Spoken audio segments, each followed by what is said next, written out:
depending on who you talk to, we more or less had no control over 9/11, right? What intelligence we didn't pay attention to, that's a whole different conversation. But we had full control over destabilizing the region by taking out Saddam and for all intents and purposes, destroying Iraq, or at least Iraq's power in the region. You take Iraq out and you have emboldened Iran. You embolden Iran and their relationship with Syria. Now you have Saudi Arabia threatened not only by Iran's influence in Syria, but you also have Saudi Arabia's concerns over Iran's influence in Yemen. And yeah, now you have several proxy wars that more than likely would never have existed because Iraq was a stabilizing force in the region, if for no other reason that everyone hated Iraq.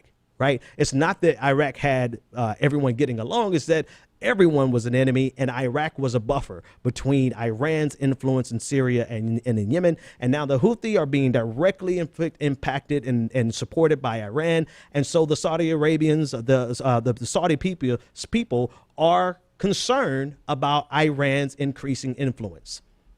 The conflict between Saudi Arabia and Iran is ongoing since the overthrow of the Shah. Now I don't remember. Was it 81 or 79?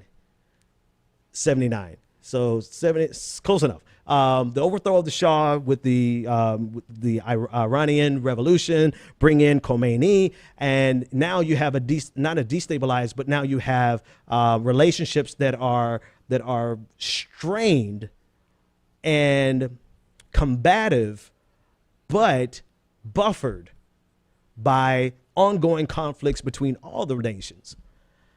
You take out Iraq and you break the region. And it's funny, I don't know if this was from something I read. I honestly don't know where I heard this line, but there were questions as to why we didn't go into Baghdad in Gulf War I. And obviously it was something I read.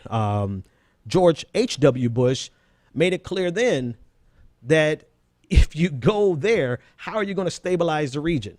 He understood the role that Saddam Hussein played in the region and the role that Iraq played in the region and what would happen if you broke that power structure. I guess he didn't tell his son, or maybe he told his son and his son just didn't care what Poppy Bush had to say.